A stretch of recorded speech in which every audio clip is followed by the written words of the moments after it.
Friend of our show, Matt Stoller, took to Twitter, as usual, saying that there's a good argument Facebook CEO Mark Zuckerberg should be held, quote, personally liable for much of the property destruction and harm that's taking place across America. Journalist Zaid Jilani responded to Stoller saying that maybe it wouldn't go that far, but social media is responsible for more radicalization over the past 6 years than any in real life event or social condition. And Zaid joins us now to elaborate on his thoughts there. Great to see you as always, Zaid. Good to see you, Zaid.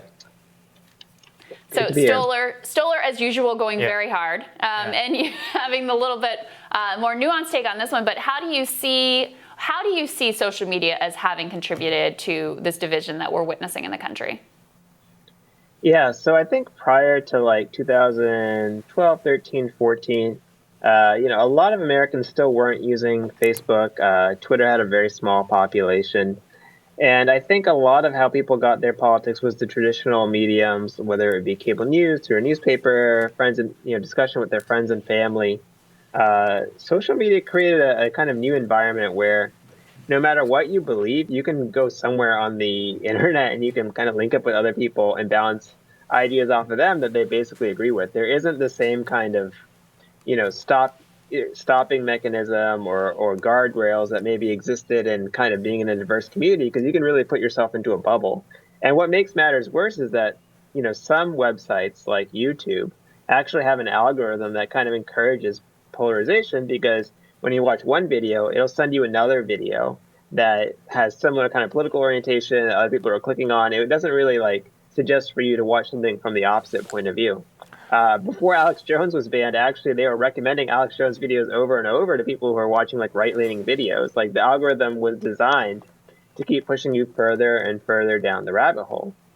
And I think that over time, this definitely changes how people orient themselves to politics, because there's a lot of people who primarily get their political, news, their feed, their discussion through kind of their social media silos. I think there's a lot of news websites that almost exclusively rely on Facebook for traffic now, because so many people are using Facebook, all over the planet.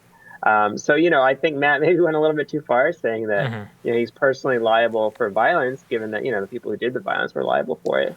But I do think that it is very, very easy to spread contempt on the internet, and it's easy to even organize people to use violence itself. I mean, let's remember, in the past, you might have had to have an organization or something to take people to a room, show them a video, brainwash them, so on and so forth. That's, for instance, the attackers at the Hotel Mumbai in India.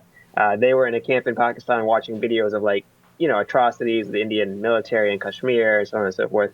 Now you don't have to do that. Anyone in the world, anywhere in the world, can go on YouTube and watch an atrocity from one side or another and self-radicalize.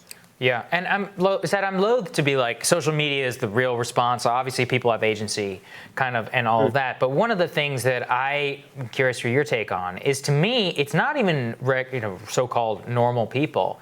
It's really a radicalization of the elite, right? Because so much of the elite spend so much of their time on Twitter, cultural tastemakers, and all of that, that things which have no basis in reality can become ossified conventional wisdom within a matter of 2 days, right? And I think that you saw this a lot with the unrest that we have right now. Can you dig into that?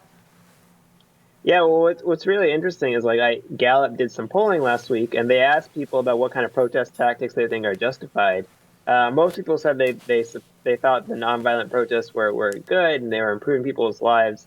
I think something like 8% of Americans, and there really wasn't any racial split. It was 8% of whites, 12% of blacks, which is almost like statistical noise, said that, violence was justified. And they defined violence here as looting or rioting.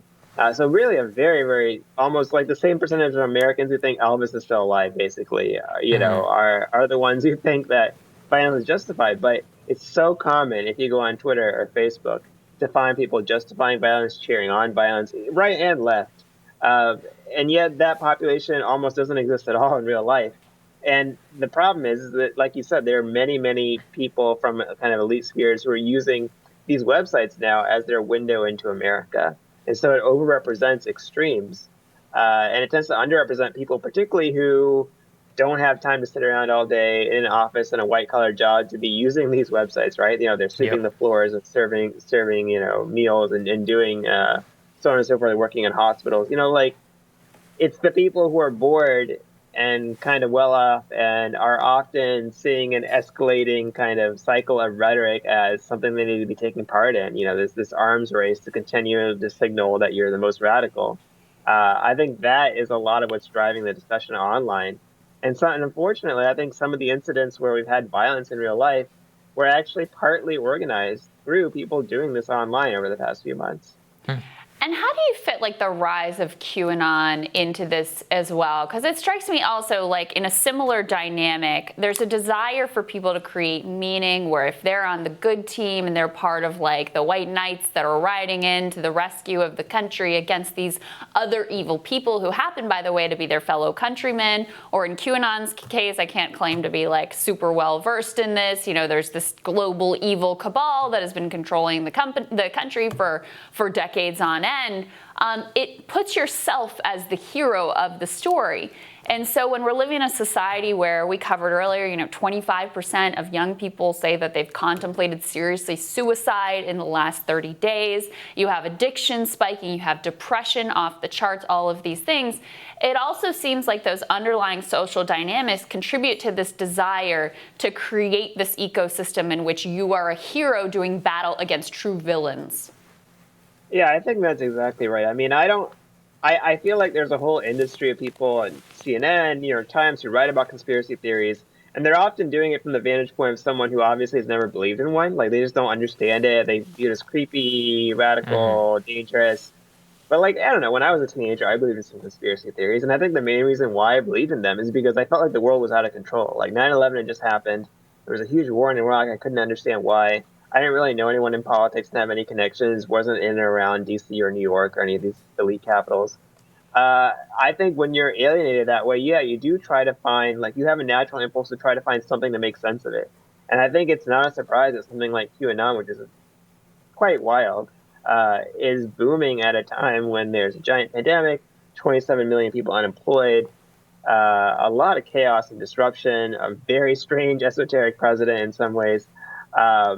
It's just not a surprise that that's happening at the exact same time. Oh, and by the way, like, QAnon's theory may be false, but we did just find out that like an extremely wealthy billionaire was dragging in tons of other like billionaires and elites to like run like an underage sex ring. So like there are real things like QAnon, even if the actual QAnon is false. Yeah, I think that's important. It's really not a surprise that some people who are trying to make sense of a chaotic world will go to these very simple black and white conspiracy theories and say, oh, that's how I make sense of it. Like, now I get it. It's not a surprise at all. Yeah, I think that's a good point. Thanks, Zed. Great to see you, Zed. You. Next on Rising, Russiagate just won't go away. Cable networks will make sure of that. We're going to tell you who's talking about it again when Rising continues.